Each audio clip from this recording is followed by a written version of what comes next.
1865. John Lee, detective under Provost Marshal O'Byrne, searched George Atzerott's hotel room. James McDivitt, Metropolitan Police Detective, searched 541 H Street in the early morning hours of April 15, 1865. R.C. Morgan assisted Major Smith in the arrest of the occupants of 541 H Street on April 17, 1865. James O'Byrne, Provost Marshal of Washington, D.C. Charles Roche assisted Major Smith in the arrest of the occupants of 541 H Street on April 17, 1865. Thomas Sampson assisted Major Smith in the arrest of the occupants of 541 H Street on April 17, 1865. Henry W. Smith, detective under Colonel Wells, ordered to arrest occupants of 541 H Street on April 17, 1865.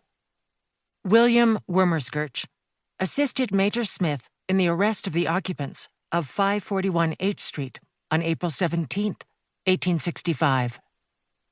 Prison staff. General John Frederick Hartranft, Special Provost Marshal of Washington, D.C., in charge of the Old Arsenal Penitentiary.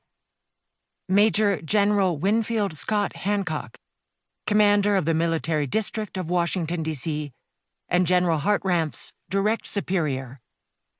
George Porter, Army surgeon responsible for the health of the prisoners at the Old Arsenal Penitentiary. Captain Christian Rath, hangman appointed by General Hartranft. In the courtroom. Defense. Frederick Aiken, 28-year-old Baltimore attorney and former Union soldier. John W. Clampett, 26-year-old Washington, D.C. attorney. Reverdy Johnson, Maryland senator and former U.S. Attorney General. Prosecution. John Bingham, Ohio congressman, appointed special judge advocate in the conspiracy trial. Colonel Henry L. Burnett, appointed assistant judge advocate in the conspiracy trial. Brigadier General Joseph Holt, Judge Advocate General of the United States Army, presided over the conspiracy trial. Chapter 1. Washington City, April 15, 1865.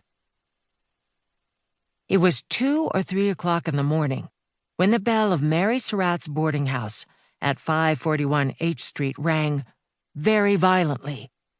On the third floor, 22-year-old Louis Wickman, a former college chum of Mary's younger son, roused himself from bed. After pulling on a pair of pants under his nightshirt, he ran barefooted down the stairs. Wickman did not open the door immediately. Wary of middle-of-the-night visitors, he tapped on the inside of the front door to let whoever had clanged the bell know that they should stop. "Who is there?" Wickman asked. "Government officers.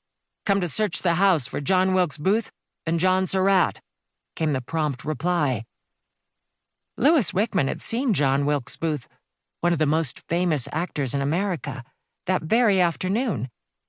Booth had stopped by to speak with Mrs. Surratt, just before Wickman had driven her into the countryside on an errand. However, Wickman and Booth's mutual friend, Mary's son John Surratt, Jr., had left for Canada over a week before. Through the closed door, Wickman informed the officers that neither of the men they sought was inside. "Let us in anyhow," the voices outside demanded. "We want to search the house." But it was not his house. Wickman was only a boarder, renting his bed and eating his meals in Mrs. Surratt's dining room. He could not let a group of unknown men into a lady's home in the middle of the night without her permission, and Wickman told them so.